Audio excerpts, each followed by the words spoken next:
V D Satheesan അദ്ദേഹത്തിൻ്റെ ദേശത്തെ വീട്ടിലാണ്. സിനിമാ പ്രവർത്തകരൊക്കെ രാവിലെ അദ്ദേഹത്തിൻ്റെ വീട്ടിലെത്തി അദ്ദേഹത്തെ കണ്ടിരുന്നു. അദ്ദേഹത്തെ പൊന്നാട അണിയിച്ച് സ്വീകരിക്കുകയാണ്. ഇപ്പോൾ അല്പസമയത്തിനകം അദ്ദേഹം എറണാകുളത്ത് നിന്ന് തിരുവനന്തപുരത്തേക്ക് തിരിക്കും. 10 മണിക്കാണ് ഫ്ലൈറ്റ്. തിരുവനന്തപുരത്താണ് നിർണായകമായ ചർച്ചകൾ നടക്കുന്നത്. ഇന്നാണ് മന്ത്രിസഭയിലേക്ക് ആരൊക്കെ എന്ന കാര്യത്തിൽ തീരുമാനമാവുക. സിനിമാ മേഖലയിലെ പ്രമുഖർ, ഈ പ്രധാനപ്പെട്ട അംഗങ്ങളൊക്കെയും അവിടെയുണ്ട്. ഇപ്പം ടി തോമരെയും അതേപോലെ ഇടവേള ബാബുവിനെയും ഒക്കെ നമുക്ക് ദൃശ്യങ്ങളിൽ കാണാം. ഇപ്പം സിനിമാ സംഘടനകളുടെ സ്നേഹം ഏറ്റുവാങ്ങിയതിന് ശേഷം അല്പസമയത്തിനകം ദേശത്തെ വീട്ടിൽ നിന്ന് അദ്ദേഹം തിരുവനന്തപുരത്തേക്ക് മടങ്ങും. നെടുമ്പാശ്ശേരി വിമാനത്താവളത്തിൽ നിന്ന് 10 മണിക്കുള്ള ഫ്ലൈറ്റിലാണ് അദ്ദേഹം തിരുവനന്തപുരത്തേക്ക് എത്തുക.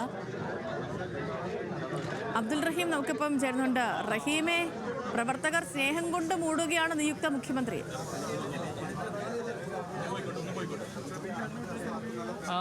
സേതു, തീർച്ചയായും നിയുക്ത മുഖ്യമന്ത്രി വി ഡി സതീശനെ പ്രവർത്തകരും അതോടൊപ്പം തന്നെ അദ്ദേഹത്തെ കാണാനെത്തിയ ആളുകളൊക്കെ ഉണ്ട്. അദ്ദേഹത്തെ സ്നേഹം കൊണ്ട് മൂടുന്ന കാഴ്ച തന്നെയാണ്. രാവിലെ മുതൽ തന്നെ അദ്ദേഹത്തെ കാണാൻ നിരവധി ആളുകൾ എത്തിയിരുന്നു. പ്രത്യേകിച്ച് മലമ്പുഴയിൽ മത്സരിച്ച സുരേഷ് അടക്കമുള്ള ആളുകൾ, സിനിമാ പ്രവർത്തകരായിട്ടുള്ള ആളുകൾ, ചില പരിപാടികൾക്കൊക്കെ ക്ഷണിക്കാനായിട്ടാണ് അദ്ദേഹത്തെ കാണാനായി ഇവിടെ എത്തിയത്. ഈ പറയുന്നത് പോലെ തന്നെ പ്രവർത്തകർ കഴിഞ്ഞ ദിവസം, അതായത് ഇന്നലെ അദ്ദേഹം എത്തിയത് മുതൽ തന്നെ നിരവധി പ്രവർത്തകരാണ് ഇങ്ങോട്ടേക്ക് അദ്ദേഹത്തെ കാണാനായി എത്തിക്കൊണ്ടിരുന്നത്.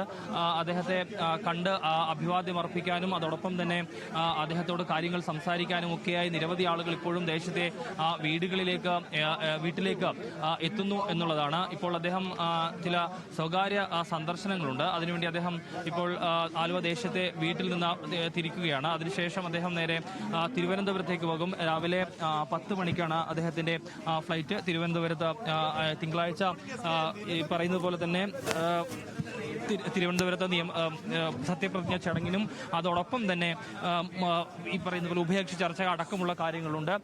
അതിനുവേണ്ടിയാണ് അദ്ദേഹം ഇനി തിരുവനന്തപുരത്തേക്ക് പോവുക. ഇനി സത്യപ്രതിജ്ഞയ്ക്ക് ശേഷമായിരിക്കും എറണാകുളത്തേക്ക് അദ്ദേഹം മടങ്ങി വരിക എന്നുള്ളതാണ് നമുക്ക് അറിയാൻ കഴിഞ്ഞിട്ടുള്ളത്. ഏതായാലും കുടുംബത്തോടൊപ്പമായിരിക്കും അദ്ദേഹം പോവുക എന്നുള്ളതാണ് ഈ ഘട്ടത്തിൽ നമുക്ക് മനസ്സിലാക്കാൻ കഴിഞ്ഞിട്ടുള്ളത്. അദ്ദേഹം ഇപ്പോൾ ഇവിടുന്ന് ആലുവ ദേശത്തെ വീട്ടിൽ നിന്ന് അദ്ദേഹം മടങ്ങുകയാണ്. അദ്ദേഹം വലിയ പറയുന്നത് പോലെ തന്നെ വലിയ ആവേശം പ്രവർത്തകരെയൊക്കെ സംബന്ധിച്ചിടത്തോളം ഉണ്ട്. കാരണം എറണാകുളത്തെ മുഖ്യമന്ത്രിയാണ് കേരളത്തിന്റെ മുഖ്യമന്ത്രിയായി എറണാകുളത്ത് നിന്ന് ഒരാൾ വരുന്നു. അതിന്റെ ആവേശം ജില്ലയിലെ പ്രവർത്തകർക്കുടനീളമുണ്ട്. നിരവധി ആളുകൾ ഇങ്ങോട്ടേക്ക് എത്തുന്ന കാഴ്ചയും നമുക്ക് കാണാൻ കഴിയുന്നുണ്ട്. പ്രവർത്തകരെ സംബന്ധിച്ചിടത്തോളം വലിയ ആവേശമൊക്കെ ഉണ്ട് എന്നുള്ളതാണ് ഈ ഘട്ടത്തിൽ നമുക്ക് പറയാൻ കഴിയുക. ഇന്നലെ അദ്ദേഹം എത്തിയതിനു ശേഷം മുതൽ തന്നെ അദ്ദേഹം ഇങ്ങോട്ടേക്ക് എത്തിയതിനു ശേഷം തന്നെ നിരവധി ആളുകളൊക്കെ അദ്ദേഹത്തെ കാണാനൊക്കെ ഇങ്ങോട്ടേക്ക് എത്തിയിരുന്നു. ഇപ്പോൾ നമ്മോടൊപ്പം നടൻ ടിനി ടോം നമ്മോടൊപ്പം ചേരുകയാണ്. എറണാകുളം ജില്ലയിൽ നിന്നുള്ള ഒരു മുഖ്യമന്ത്രിയാണ്. വലിയൊരു ആവേശമൊക്കെ കാണാൻ കഴിയുന്നുണ്ട്. അദ്ദേഹത്തെ ഇന്നലെ മുതൽ തന്നെ നിരവധി ആളുകളാണ് സന്ദർശിക്കാൻ എത്തിക്കൊണ്ടിരിക്കുന്നത്. എന്താണ് ഇന്നത്തെ സന്ദർശനം? എറണാകുളം ജില്ലയിലെ മുഖ്യമന്ത്രി എന്ന് പറയുന്നതിനേക്കാൾ കൂടുതൽ എൻ്റെ തറവാടിരിക്കുന്ന നോർത്ത് പറവൂരിനെ പ്രതികരിക്കുന്ന മുഖ്യമന്ത്രി. ഇപ്പം എൻ്റെ കുട്ടിക്കാലമായിട്ട് എൻ്റെ ഫാമിലിയായിട്ടും എൻ്റെ കുടുംബമായിട്ടൊക്കെയുള്ള ബന്ധമുണ്ട്. പഠിക്കുന്ന കാലം മുതൽ അദ്ദേഹത്തിൻ്റെ ഒരു വോളണ്ടിയറായിട്ട് പ്രവർത്തിച്ചിട്ടുള്ള യൂണിവേഴ്സിറ്റി യൂത്ത് ഫെസ്റ്റിവൽ മുതൽ. അപ്പോൾ അതിൽ സന്തോഷമുണ്ട്. അപ്പോൾ ഒരു ആശംസ അർപ്പിക്കാൻ എത്തിയാണ്.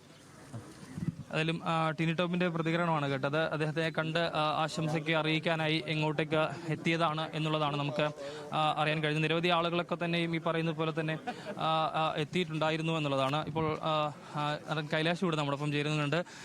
രാവിലെ തന്നെ നിയുക്ത മുഖ്യമന്ത്രിയെ കാണാൻ സന്ദർശിക്കാൻ എത്തിയതാണ്. തീർച്ചയായിട്ടും അദ്ദേഹത്തെ കാണാനും അദ്ദേഹത്തിന് ഒരു ആശംസ പറയാനും വേണ്ടിയിട്ടാണ് നമ്മൾ എല്ലാവരും ഉണ്ടായിരുന്നു. അപ്പം കാണാൻ പറ്റി സന്തോഷം. എല്ലാം ഗംഭീരമാവട്ടെ. അദ്ദേഹത്തിന് ഏറ്റവും ഗംഭീരമായിട്ട് കേരളത്തിനെ നയിക്കാൻ കഴിയട്ടെ. ഈ സിനിമാ മേഖലയിൽ നിന്നുള്ള കാര്യങ്ങളൊക്കെ അദ്ദേഹത്തെ ഇനിയിപ്പോൾ ധരിപ്പിക്കാൻ അദ്ദേഹം ഇപ്പൊ പറഞ്ഞത് നമുക്കത് കഴിഞ്ഞിട്ടൊന്ന് കാണണം, നമുക്ക് ഇരുന്ന് സംസാരിക്കാമെന്ന് പറഞ്ഞിട്ടുണ്ട്. നോക്കാം നമുക്ക്. Thank you. അത് തന്നെയാണ് അദ്ദേഹത്തോട് അദ്ദേഹം പറഞ്ഞതുപോലെ തന്നെ ഈ സിനിമാ മേഖലയിലുള്ള കാര്യങ്ങളൊക്കെ അദ്ദേഹത്തെ അറിയിക്കാനും ഒക്കെ ആയിട്ടാണ്. വർഷങ്ങളായിട്ട് നമ്മളെ സ്നേഹിക്കുന്നവരാണ്. നമ്മൾ ഒരിക്കലും ഐസൊലേറ്റഡ് ആയിട്ടില്ല. എന്താവശ്യം ഉണ്ടെങ്കിലും പറയാറുണ്ട് അല്ലേ? അപ്പോൾ പുത്തമ്പേലിക്കര എന്ന് പറയുന്ന പഞ്ചായത്തിൽ 10 വർഷം എൻ്റെ അപ്പം പ്രസിഡന്റായിരുന്നു, അറിയാവുന്നതാണ്. അപ്പോൾ ആ ഒരു സ്ഥലത്ത് നിന്ന് മറ്റൊരു പ്രതിനിധി വരുന്നത് നമുക്ക് വളരെ സന്തോഷമല്ലേ. അതെ, അത്രേ ഉള്ളൂ. All the best, God bless. അത് തന്നെയാണ് അദ്ദേഹം പറയുന്നത്. അതായത് മുഖ്യമന്ത്രിയെ കാണുക, ആശംസ അർപ്പിക്കുക എന്നുള്ള ഉദ്ദേശത്തോടു കൂടി തന്നെയാണ് ഇങ്ങോട്ടേക്ക് എത്തിയെന്നുള്ളതാണ്. ചില പ്രവർത്തകരൊക്കെ ഇവിടെ ഉണ്ട്. ഇപ്പോൾ മലമ്പുഴ മത്സരിച്ച സുരേഷ് നമ്മോടൊപ്പം ചേരുന്നുണ്ട്. വലിയൊരു ആവേശത്തിനൊടുവിൽ ഈ പറയുന്ന പോലെ തന്നെ ഇപ്പോൾ മുഖ്യമന്ത്രിയെ കാണാൻ ഇങ്ങോട്ടേക്ക് എത്തിയത് തോന്നുന്നല്ലേ? തീർച്ചയായും മുഖ്യമന്ത്രി അതിനുശേഷം ആദ്യമായിട്ട് കാണുന്നത്. വളരെ സന്തോഷത്തിൽ കാണുന്ന പറഞ്ഞിരുന്നു, കണ്ടു, സംസാരിച്ചു. ഇനി തൊട്ടടുത്ത ദിവസങ്ങളിൽ കാണാൻ പറഞ്ഞിരുന്നു. വളരെ സന്തോഷത്തിലായിരുന്നു. മുഖ്യമന്ത്രിക്ക് ശേഷം ആദ്യമായിട്ട് കാണുന്നത്. ഈ ഇന്നലേക്ക് അദ്ദേഹത്തെ ഇങ്ങോട്ട് എത്തിയതിനു ശേഷം വലിയ ആവേശമായിരുന്നു പ്രവർത്തന ഭാഗത്തു നിന്നൊക്കെ ഉണ്ടായത്. തീർച്ചയായിട്ടും എല്ലാവരും വലിയ ആവശ്യത്തിൽ, കേരളമാകെ ആവശ്യത്തിലാണ്. അതോടൊപ്പം തന്നെ പുതിയ തലമുറയും പഴയ തലമുറയും കുട്ടികൾ ഉൾപ്പെടെ അദ്ദേഹം മുഖ്യമന്ത്രി അതിൽ വളരെ ആവശ്യത്തിലാണ്. അത് തന്നെയാണ് ചില പ്രവർത്തകരൊക്കെ ഇപ്പൊ പ്രവർത്തകർക്കുള്ള ആവേശം അത് പറഞ്ഞറിയിക്കാൻ കഴിയില്ല. കാരണം അവരുടെ നേതാവ് കേരളത്തിന്റെ മുഖ്യമന്ത്രി ആയിരിക്കുകയാണ്. അദ്ദേഹം ഇപ്പോൾ ദേശത്തെ വീട്ടിൽ നിന്ന് തിരുവനന്തപുരത്തേക്ക് മടങ്ങുകയാണ്. നെടുമ്പാശ്ശേരിയിലേക്ക് മടങ്ങിയിട്ടുണ്ട്. 10 മണിക്കാണ് ഫ്ലൈറ്റ്. അതിൽ നിന്ന് തിരുവനന്തപുരത്തേക്ക് എത്തും.